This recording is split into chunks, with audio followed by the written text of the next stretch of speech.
Hi friends, ఎలా ఉన్నారు? అందరు బాగున్నారా? నేనైతే వచ్చేసిన. ఫస్ట్ అయితే ఈరోజు చేసేది రాగి సంకటి. మా మమ్మీ దగ్గర చూసి నేర్చుకుంటున్నా. ఎలా ఉందో చూసి చెప్పండి మీరు కూడా. ఫస్ట్ అయితే ఒక గిన్నెలో వాటర్ పోసి స్టవ్ మీద పెట్టేసిన. దాంట్లో తగినంత ఉప్పు వేసేసా. పక్కన ఇంకో గిన్నె తీసుకొని రాగి పిండిని కలుపుతూనే ఉండాలి. దాంట్లో బుడగలు రావద్దంట. మా మమ్మీ చెప్పింది, నాకు తెలియదు. తర్వాత దాంట్లో కలుపుతూనే ఉండాలి. కలిపిన తర్వాత అందులో ఎసరు వచ్చే వరకు, అందులో ఎసరు వచ్చాక అందులో వేసేయడమే. చూసి మీరు కూడా చెప్పండి ఎలా ఉందో.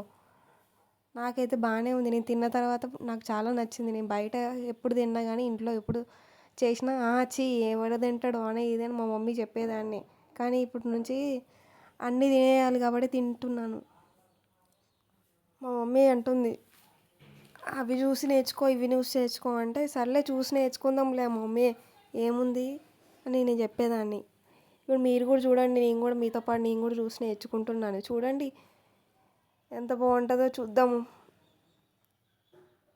మార్నింగే ఇలాంటి హెల్తీ ఫుడ్ తింటే చాలా హెల్తీ అని మమ్మీ చెప్తుంది. చూసి నేర్చుకోండి మేము కూడా.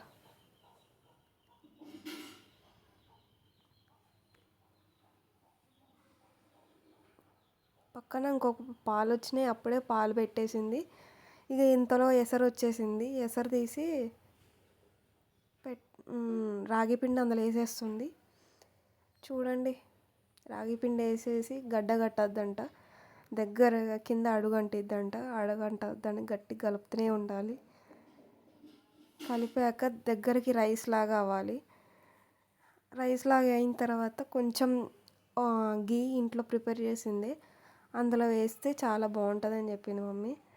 చూడండి మీరు కూడా. అందులో వేసి కొంచెం దగ్గరికి వాటర్ అన్నీ ఇనికిపోయాక, అదంతా కుకింగ్ దగ్గరకు అయ్యాక ఆ నెయ్యి అనేది అందులోకి వేసాక ఒక 5 minutes తర్వాత ఇలా ఉంటుంది. ప్లేట్లో సర్వ్ చేసుకొని తింటే చాలా బాగుందండి. మీరు కూడా ట్రై చేయండి ఇలాంటిది. ఫుడ్ అయితే నాకైతే చేసుకుని తిన్న తర్వాత చాలా నచ్చింది. ఇలాంటి ఫుడ్ తింటే మనకి చాలా హెల్త్ మంచిది. సరే కానీ నెక్స్ట్ వీడియోతో కలుద్దాం. బాయ్.